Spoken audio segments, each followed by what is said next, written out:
Welcome to PNV news. వెంకటగిరిలో వైఎస్ఆర్సీపీ నిరసన. TTD chairman BR Naidu రాజీనామా చేయాల్సిందే వెంకటగిరి వైఎస్ఆర్సీపీ నేతల డిమాండ్. టీటీడీ చైర్మన్ బీఆర్ నాయుడు వ్యవహార శైలిపై వెంకటగిరి వైఎస్ఆర్సీపీ సమన్వయకర్త నేదురుమల్లి రామ్కుమార్ రెడ్డి ఆధ్వర్యంలో శనివారం నిరసన చేపట్టారు. పట్టణంలోని కలివేలమ్మ వీధిలోని వెంకటేశ్వర ఆలయంలో టెంకాయలు కొట్టి వెంకటేశ్వర స్వామికి ప్రత్యేక పూజలు నిర్వహించారు. బీఆర్ నాయుడు టీటీడీ పవిత్రతను దెబ్బతీస్తున్నాడని, ఆయనకు మంచి బుద్ధి ప్రసాదించాలని వెంకటగిరి నియోజకవర్గ వైఎస్ఆర్సీపీ పరిశీలకురాలు కోడూరు కల్పలత తదితరులు డిమాండ్ చేశారు. వరుస ఆరోపణలు వస్తున్న బీఆర్ నాయుడును టీటీడీ చైర్మన్ గా ఎందుకు కొనసాగిస్తున్నారో సీఎం చంద్రబాబు నాయుడు ప్రపంచవ్యాప్తంగా వెంకటేశ్వర స్వామి భక్తులకు అర్థం కావటం లేదని మాజీ కౌన్సిలర్లు దనియాల రాధమ్మ, పూజారి లక్ష్మి, వైఎస్ఆర్సీపీ మహిళా విభాగం నియోజకవర్గ అధ్యక్షురాలు రామతులసి తదితరులు తెలిపారు. బీఆర్ నాయుడు టీటీడీ చైర్మన్ పదవి నుంచి వెంటనే తొలగించి టీటీడీ పవిత్రతను కాపాడాలని వైఎస్ఆర్సీపీ మున్సిపల్ వింగ్ రాష్ట్ర కార్యదర్శి చిట్టెడి హరికృష్ణ, మాజీ మున్సిపల్ వైస్ చైర్మన్ సేతురాసి బాలయ్యలు డిమాండ్ చేశారు. నైతిక కార్యక్రమాలతో టీటీడీ చైర్మన్ పదవికి కళంకం తెచ్చిన బీఆర్ నాయుడును ఆ పదవి నుంచి తొలగించి హిందువుల మనోభావాలు కాపాడాలని నేదురుమల్లి డిమాండ్ చేశారు. బీఆర్ నాయుడుపై వివాదాస్పద వీడియోలు బయటకు వచ్చిన తర్వాత కూడా సీఎం చంద్రబాబు నాయుడు ఎందుకు ఉపేక్షిస్తున్నారని ప్రశ్నించారు. నా కులదైవం వెంకటేశ్వర స్వామిని అలిపిరి ఘటనలో ఆయనే నన్ను కాపాడారని చెప్పుకునే చంద్రబాబు ఆలయం ప్రాముఖ్యతను కాపాడాల్సిన బాధ్యత ఆయనకు లేదా అన్నారు. మాయమాటలతో అధికారంలోకి వచ్చిన కూటమి ప్రభుత్వం ప్రజా సంక్షేమాన్ని విస్మరించారు. ఆరోగ్యశ్రీ అటకెక్కించిందని, ఫీజు రియంబర్స్మెంట్ పథకానికి బకాయిలు పేరుకుపోయినా పట్టించుకోకుండా రాష్ట్ర ప్రజల వైద్య విద్య రంగాలను నిర్లక్ష్యం చేస్తున్నారని విమర్శించారు.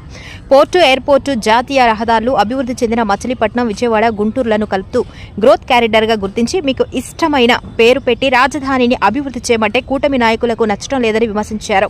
ప్రభుత్వంపై వ్యతిరేకత బయటపడుతుందన్న కారణంగా స్థానిక సంస్థలు ఎన్నికలు నిర్వహించకుండా ప్రత్యేక అధికారుల పాలనతో కాలయాపన చేస్తుందని విమర్శించారు.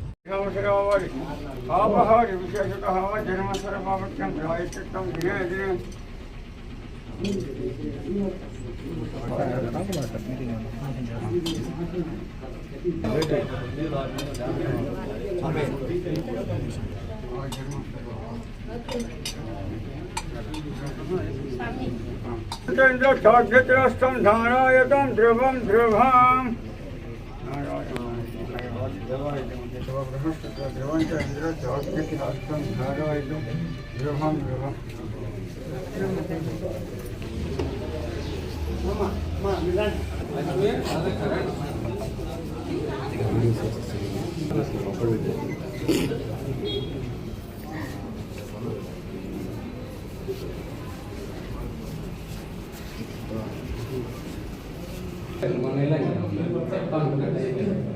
అమ్మగారికి 20 సంవత్సరాలు ఒకసారి వెళ్తాం.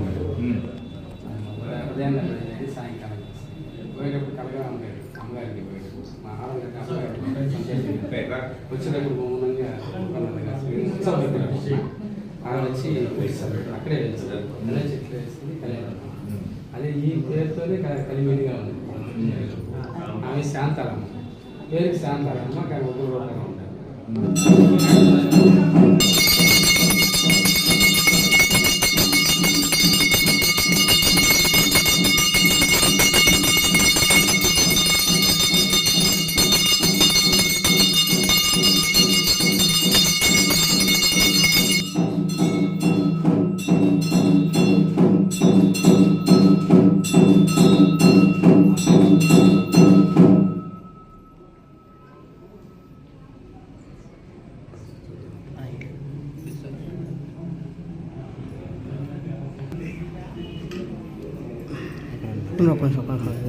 ఇది ఇంపార్టెంట్.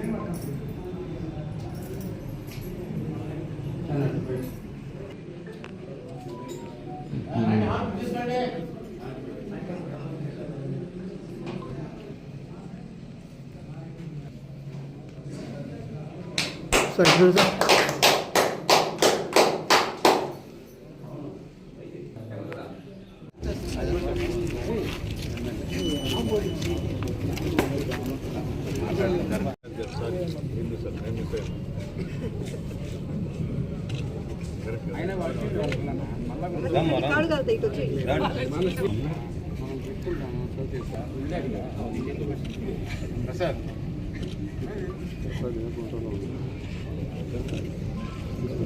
టీటీడీ చైర్మన్ బీఆర్ నాయుడిని తొలగించాలి. టీటీడీ చైర్మన్ బీఆర్ నాయుడిని తొలగించాలి. టీటీడీ చైర్మన్ బీఆర్ నాయుడిని అందరి మనోభావాలకు ప్రతీక తిరుమల పుణ్యక్షేత్రం. తిరుపతి అంటేనే హిందూ భక్తులందరికీ ఒక రకమైనటువంటి ఆధ్యాత్మిక భావం, పవిత్రత అన్నీ ఒక చోట చేరిస్తే తిరుమల క్షేత్రం. మరి చంద్రబాబు నాయుడు గారి పాలనలో కనీసం మిగతా పోస్టులన్నీ ఎలా ఉన్నప్పటికీ కూడా ధర్మకర్త చైర్మన్గా ఇచ్చినటువంటి వ్యక్తినైనా అటువంటి ఆధ్యాత్మిక భావాలు, విలువలతో కూడుకున్నటువంటి వ్యక్తికి ఎందుకు ఇవ్వలేదు అని ఈ సందర్భంగా మేము ప్రశ్నిస్తూ ఉన్నాం. గడిచిన కొంతకాలంగా మీరు టీటీడీ చైర్మన్గా చేసినటువంటి బిఆర్ నాయుడు గారి గురించి చాలా ఆరోపణలు, వారి మీదటువంటి చాలా నిందలు చాలా వినిపిస్తూ ఉన్నాయి. ఇవన్నీ వస్తున్నప్పటికి కూడా కనీసం మీ సంగతి ఎలా ఉన్నప్పటికీ తిరుమల పుణ్యక్షేత్రం యొక్క విశిష్టతను కాపాడాలనే ఉద్దేశంతో అయినా ఆయన మీద ఒక చిన్న నిఘా వేయడమో, ఎంక్వైరీ చేయడమో, లేకపోతే అది కరెక్టా కాదా అని తేల్చడమో అనేటువంటి బాధ్యతను కూడా కనీసం తీసుకోకుండా ఎందుకు మీరు కాలక్షేపం చేస్తున్నారు అని ఈ సందర్భంగా మేము ప్రశ్నిస్తూ ఉన్నాం. మరి బిఆర్ నాయుడు గారు ఎన్నికైనప్పటి నుంచి కూడా ఏదో ఆయన వ్యాపారాల్లో దిట్ట కాబట్టి, ఒక ఛానల్ని మోస్తూ ఉన్నారు కాబట్టి, ఆయనకు ఆ పదవి ఇచ్చేస్తే వచ్చింది కాబట్టి పదవి తీసుకున్నాడనే ఉద్దేశంతో ఉన్నాడే తప్పితే ఆయన ఇవన్నీ ప్రేలాపనలన్నీ వచ్చినప్పుడు కూడా నాకు చాలా వ్యాపారాలు ఉన్నాయి, ఇది ఎంత నాకు ఆఫ్టర్ ఆల్ అన్న తర్వాత కూడా మరి ఈ ప్రభుత్వం ఎందుకు స్పందించలేదు అని నేను అడుగుతూ ఉన్నాను. ఆయనకి ఇంట్రెస్ట్ లేకపోతే ఈ కూటమి ప్రభుత్వం ఎందుకు బలవంతంగా ఆయనకి ఈ పదవిని కట్టబెట్టింది? అదేవిధంగా ఒక మహిళ 30 సంవత్సరాల నుంచి కూడా నేను అతని వల్ల ఇబ్బంది పడ్డాను అని పబ్లిక్గా బయటకు వచ్చి ఒక బ్రాహ్మణ మహిళ చెప్పిన తర్వాత కూడా ఆయనపై చర్యలు ఎందుకు తీసుకోలేదు, ఎందుకు తీసుకోలేకున్నారు? అదేవిధంగా ముక్కోటి చాలామంది భక్తులు మాలలతో దీక్షతో పుణ్యక్షేత్రాన్ని దర్శిస్తే అటువంటి సందర్భంలో జరిగినటువంటి కొట్లాటల్లో కొంతమంది చనిపోతే రాసలీలల గురించి ప్రతి ఒక్క యావత్ భారతదేశంలో ప్రతి ఒక్కరు కూడా ఎంతో నమ్మకమైనటువంటి మన వెంకటేశ్వర స్వామి అంటేనే ఒక నమ్మకం, గౌరవం, భక్తి. అలాంటి దాంట్లో మనకి టీటీడీ చైర్మన్గా ఆయన్ని నియమించడం, ఆయన చేసినటువంటి వికృత చేష్టలకి ప్రతి ఒక్కరు కూడా ప్రశ్నిస్తూ ప్రతి ఒక్కరు అడుగుతున్నారు. అడిగినా కూడా ఎందుకు వాళ్ళలో స్పందన లేకుండా ఉందో అర్థం కావట్లేదు. అదేమని ప్రశ్నించిన వాళ్ళ గొంతు నొక్కడం కోసం వాళ్ళని అరెస్ట్ చేయడము, మహిళలను కూడా చూడకుండా నిర్దాక్షిణంగా వాళ్ళని మన తిరుపతిలో చూస్తాము, ఒక మహిళ మీద చేసినటువంటి అఘాయిత్యము. ఇది సరైన పద్ధతి కాదు. ఎందుకంటే మా ప్రభుత్వంలో మహిళలకి మేము చాలా గౌరవిస్తాము, పెద్దపీట వేస్తాము. సనాతన ధర్మం అన్నారు. ఎక్కడ సనాతన ధర్మం ఉందో అర్థం కావడం లేదు. అతి పవిత్రమైనటువంటి పుణ్యక్షేత్రం ఉన్నటువంటి మన వెంకటేశ్వర స్వామి దేవస్థానం, మన టీటీడీ తిరుమల తిరుపతి దేవస్థానంలో ఇలాంటి ఆరోపణలు ఎదుర్కొన్నప్పుడు అతనే స్వచ్ఛందంగా వచ్చి ఆరోపణ నిజమా కాదా నిరూపించుకోవడం ఒకటి, లేదనుకుంటే స్వచ్ఛందంగా రాజీనామా చేయడం ఒకటి. దీని వెనక ఎందుకు ఏమి ప్రలోభాలు ఉన్నాయో తెలియదు. కానీ మన ముఖ్యమంత్రి గారు, డిప్యూటీ సీఎం గారు ప్రతి ఒక్కరు కూడా దీన్ని ఎందుకని ప్రోత్సహిస్తున్నారు ఈ యొక్క రాసలీలని మాకు అర్థం కావడం లేదు. ప్రతి ఒక్క మహిళ మనోభావాలు దెబ్బతింటున్నాయి. ప్రతి ఒక్క భక్తుడు కూడా దీన్ని తలదించుకునే విధంగా ఈరోజు ఆంధ్ర రాష్ట్రం కాదు, మొత్తం మన తెలుగు రాష్ట్రాలు కాదు, ఎక్కడి నుంచైనా కూడా ప్రతి ఒక్కరు కూడా దీని మీదే చర్చ నడుస్తూ ఉంది. ఏది జరిగినా కూడా మాకు చీమగుట్టినట్టయినా లేదు, మేము చేసేది చేస్తూనే ఉంటాం, మేము ఇలానే ముందుకు పోతాము అని చెప్పేసి రావడం కరెక్ట్ కాదు. ఇట్లా ఆరోపణలు చాలా వచ్చినాయి. అంటే అదొక్కటే కాదు, ప్రతి ఒక్క పుణ్యక్షేత్రంలో ఇలాంటివి జరుగుతూ ఉన్నాయి. వాటిని ఎందుకు సరిదిద్దలేకపోతున్నారు? వాటి మీద ఎందుకు మీరు శ్రద్ధ చూపించలేకపోతున్నారు? మేము మా పరిపాలనలో మేము ఎంతో ఇదిగా చేస్తాము అని ముందుకు వచ్చిన వాళ్ళు మహిళలను గౌరవిస్తూ ఉన్నారు. అలాంటి ఒక మహిళని ఈరోజు రోడ్డు మీదకి తీసుకొచ్చారు. దానికి సమాధానం చెప్పాల్సిన నైతిక బాధ్యత బిఆర్ నాయుడు గారికి ఉంది. అలానే ఆయన నియమించినటువంటి మన రాష్ట్ర ముఖ్యమంత్రి మన చంద్రబాబు నాయుడు గారికి ఉంది. కానీ దీన్ని ఎందుకు జాప్యం చేస్తున్నారో అర్థం కావడం లేదు. కూడా చూశారు బిఆర్ నాయుడుది. ఇప్పటి వరకు ఒక్కరు కూడా స్పందించి కూటంలో దీని మీద పట్టించుకోవడం లేదు. అయినా లడ్డూలో కల్తీ ఉందో లేదో తెలియదు కానీ అనవసరంగా మా జగనన్నని నిందులు పాలు చేశారు. అసలు ఈరోజు ఇంత కథ జరుగుతుంటే ఒక్కరైనా పట్టించుకున్నారా? ఇప్పటి వరకు అతన్ని సస్పెండ్ చేశారా? కనీసం అతని మీద ఒక పేపర్ స్టేట్మెంట్ అయినా ఇచ్చిందా ఈ కూటమి ప్రభుత్వం అని అడుగుతున్నారు. ఈ కూటంలో సనాతన ధర్మం అని చెప్పినటువంటి ఒక వ్యక్తులు ఉన్నారు. మా జగనన్న మీద బురద జల్లినటువంటి వాళ్ళు ఎంతమందో ఉన్నారు. వీళ్ళందరూ కూడా హిందూ ధర్మాన్ని కాపాడాలని, బిఆర్ నాయుడిని సస్పెండ్ చేయాలని మనస్ఫూర్తిగా కోరుకుంటున్నాను. అదొక పుణ్యక్షేత్రం. ఆధ్యాత్మికంగా ఎందరో అక్కడికి పోయి ఆ శ్రీనివాసుని దర్శించుకొని పునీతులు అవుతుంటారు. అలాంటి పుణ్యక్షేత్రంలో మా జగనన్న మీద లడ్డు, కల్తీ లడ్డు ఇది తీసుకొని వచ్చి చేస్తే లాస్ట్కి సర్వే చేసి అది తప్పు అని కడిగిన ఆనిమిత్యంలాగా మా జగనన్న మీద పడిన నింద తొలగిపోయింది. ఈరోజు చూస్తే వీళ్ళు అరాచక పాలన, అక్కడ చూస్తే 100 గోవులు చనిపోయినా పట్టించుకున్నటువంటి దౌర్భాగ్య స్థితిలో టీటీడీ చైర్మన్ గారు ఉన్నారు. ఆయన ఇలా ఆ పదవిలో కొనసాగడం ఎంతవరకు సమంజసం మీరైనా ఆలోచించండి. ప్రజలందరూ అడుగుతున్నారు. అలాంటి మనిషికి ఒక టీటీడీ చైర్మన్ పదవి కట్టబెట్టడం ఎంతవరకు సమంజసం? మీరందరూ కూటమి ప్రభుత్వం కూడా ఆలోచించి అలాంటి వాళ్ళని ముందు సస్పెండ్ చేయాలని ఈ సందర్భంగా కోరుకుంటున్నాను. వెంకటేశ్వర స్వామికి పూజలు నిర్వహించి మన టీటీడీ చైర్మన్ బిఆర్ నాయుడు గారి రాసలీల గురించి ఈరోజు ఈ కార్యక్రమం నిర్వహించడం జరిగింది. గత కొన్ని రోజులుగా, కొన్ని నెలలుగా బిఆర్ నాయుడు గారి రాసలీలలో దేశం మొత్తం, ప్రపంచం మొత్తం వీక్షించింది. అయ్యా చంద్రబాబు నాయుడు గారు, పవన్ కళ్యాణ్ గారు, మీకు ఇవి కనిపించడం లేదా అని చెప్పి ప్రశ్నిస్తున్నాం. మీకు కనిపించినట్లయితే మేము సనాతన ధర్మం కాపాడేటటువంటి వ్యక్తులం, మేము సనాతనవాదులం అని చెప్పుకునే మీరు ఎందుకు బిఆర్ నాయుడిని ఇంకా టీటీడీ చైర్మన్గా కొనసాగిస్తున్నారని చెప్పి సందర్భంగా మేము ప్రశ్నిస్తున్నాం. మీకు చిత్తశుద్ధి ఉంటే, మీరు నిజంగా సనాతన ధర్మంలో అయితే ఈరోజు వెంటనే బిఆర్ నాయుడిని టీటీడీ చైర్మన్గా తొలగించమని మా వైఎస్ఆర్ కాంగ్రెస్ తరఫున ప్రశ్నిస్తున్నాం, డిమాండ్ చేస్తున్నాం. శ్రీ ప్రసన్న మన కలియుగ దైవం శ్రీ వెంకటేశ్వర స్వామి తిరుమలలో వెలిసి ఈ రోజుటికి 1000 సంవత్సరాలు. ఈ యొక్క తిరుపతి దేవస్థానాన్ని ఆ రోజు పల్లవులు, చోడులు, విజయనగరం రాజులు ఆ యొక్క తిరుపతి దేవస్థానాన్ని అన్ని విధాలుగా అభివృద్ధి చేసినటువంటి చరిత్ర మన తిరుపతి దేవస్థానంది. అలాంటి పవిత్రమైనటువంటి దేవస్థానానికి ఒక పనికిమాలని బిఆర్ నాయుడిని చైర్మన్గా పెట్టడం ఎంతవరకు సమంజసం అని చెప్పి సందర్భంగా తెలియజేసుకుంటున్నాం. ఇప్పటికైనా చంద్రబాబు నాయుడు గారు, పవన్ కళ్యాణ్ గారు భక్తుల మనోభావాలను గుర్తిరిగి వాళ్ళ మనోభావాలు దెబ్బతినకుండా బిఆర్ నాయుడిని వెంటనే ఈ చైర్మన్ పదవి నుంచి తొలగించి ఒక వెంకటేశ్వర స్వామి మీద భక్తి భయం ఉండేటువంటి ఒక మంచి వ్యక్తిని టీటీడీ చైర్మన్గా నియమించవలసిందిగా కోరుకుంటూ నాకు ఈ అవకాశాన్ని ఇచ్చిన పెద్దలు నేదురుమల రామ్కుమార్ రెడ్డికి ధన్యవాదాలు చేసుకుంటూ సిగ్గు బిఆర్ నాయుడు టీటీడీ చైర్మన్గా కొనసాగడం, సిగ్గు బిఆర్ నాయుడు టీటీడీ చైర్మన్గా కొనసాగడం, సిగ్గు బిఆర్ నాయుడు టీటీడీ చైర్మన్గా కొనసాగడం. బిఆర్ నాయుడు గారిని తొలగించండి. కాంగ్రెస్ పార్టీ డిమాండ్ కాదు, ఆంధ్ర రాష్ట్ర ప్రజల యొక్క హిందూ మనోభావాలు దెబ్బతినకుండా వారి మనోభీషణని తెలియజేస్తున్నాం. పార్టీ కార్యకర్తగా పార్టీ కోసం కష్టపడి పనిచేసినప్పుడు ప్రభుత్వంలోకి వచ్చిన తర్వాత వారి కష్టాన్ని గుర్తించి పదవులు కట్టబెట్టడం సహజం.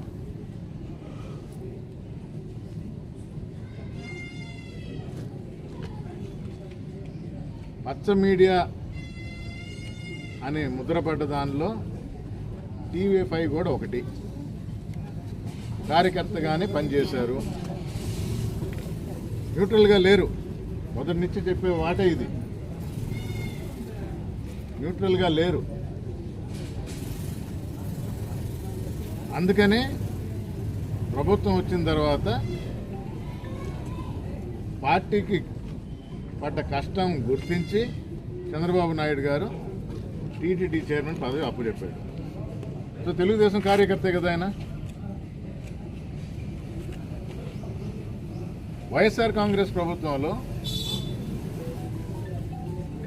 అప్పుడు ఒక సినిమా యాక్టరు ఇట్లే వైఎస్ఆర్ కాంగ్రెస్ పార్టీ తరఫున ప్రచారం చేసి కార్యకర్తగా గుర్తింపు పొందినప్పుడు జగన్మోహన్ రెడ్డి గారు ఎస్వీబీసీ చైర్మన్గా ఆయన కూర్చోబెట్టడం జరిగింది. సినిమా ఫీల్డ్లో ఉండరు, కొంచెం ఏ విధంగా ఇంప్రూవ్ చేస్తారు అని. అది వరకు రాఘవేంద్రరావు గారు ఉన్నారు ఎస్వీబీసీ చైర్మన్గా. సినిమా ఫీల్డ్లో ఉంటే కొంచెం అవగాహన ఉంటుంది అని.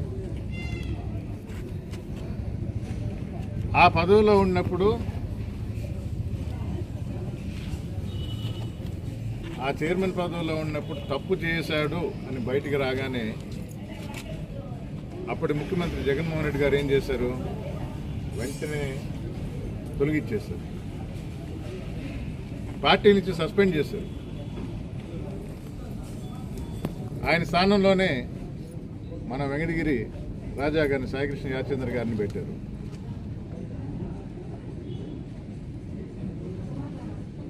ఎంతో ఉన్నతమైన వ్యక్తి, విలువలు కలిగిన వ్యక్తి, దాన్ని ఏ విధంగా పెంపొందించాలా అనే ఆలోచనలు ఉన్న వ్యక్తి అని గుర్తించి పార్టీకి కూడా కష్టపడ్డారు కాబట్టి చైర్మన్గా చేసి టర్మ్ అయిపోయిన తర్వాత కూడా మళ్ళా రెండోసారి కూడా కొనసాగించారు. అది జగన్మోహన్ రెడ్డి గారి యొక్క నిబద్ధత. మరి చంద్రబాబు నాయుడు గారు ఏం చేస్తున్నారు? ఇన్ని కార్యకర్తకి ఒక పదవి ఇచ్చావు.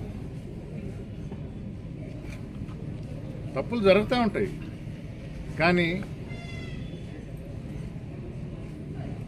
ఒక పవిత్రమైన స్థలంలో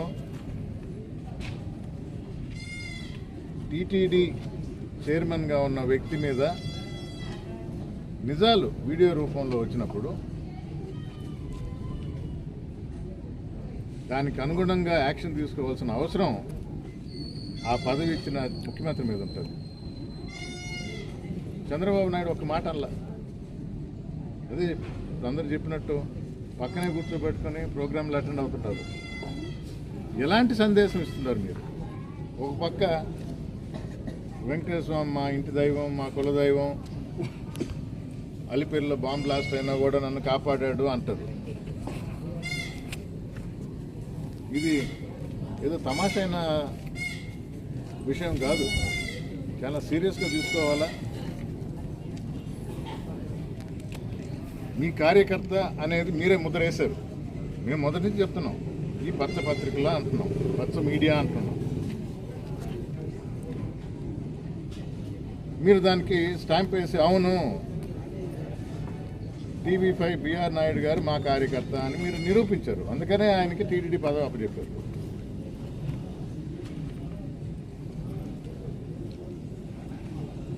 మనోభావాలు దెబ్బతిన్నాయి కాబట్టి మీ దృష్టికి తీసుకువస్తుంది.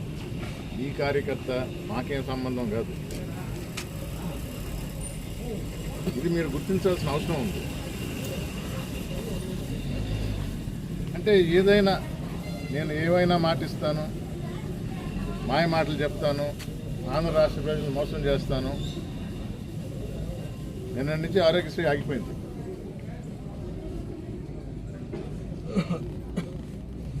అంటే ప్రజల జీవితాలతో, వాళ్ళ ఆరోగ్యంతో మీరు ఆటలాడుకుంటున్నారు. జగన్మోహన్ రెడ్డి గారు అప్పుడుకున్న నంబర్ వ్యాధుల కన్నా ఇంకా ఎక్కువకి ట్రీట్మెంట్ చేసుకోవచ్చు. లిమిట్ కూడా 5 లక్షలు 25 లక్షల వరకు పెంచారు. అసలు 104 అనే ఒక కొత్త కాన్సెప్ట్తో, నాకు ఒక కాన్సెప్ట్ అనే పదం ఆలోచనతో డాక్టర్లను కూడా ఊర్లకు పంపించడం జరిగింది.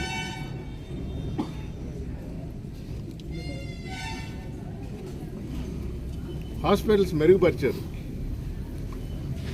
పరికరాలు కొన్నారు, డాక్టర్లు మన వెంకటగిరిలో తెలుగుదేశం ప్రభుత్వ హయాంలో 2 డాక్టర్లు ఉండేవాళ్ళు.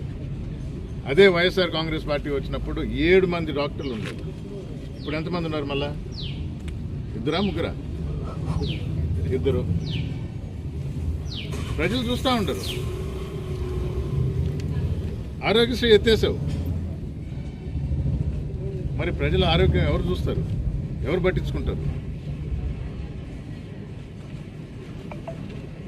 పిల్లలు చదువుతూ ఉంటే పాక్షికంగా ఇచ్చేది అది వరకు అప్పుడు ముందున్న ప్రభుత్వాలు ఫీజు రియంబర్స్మెంట్.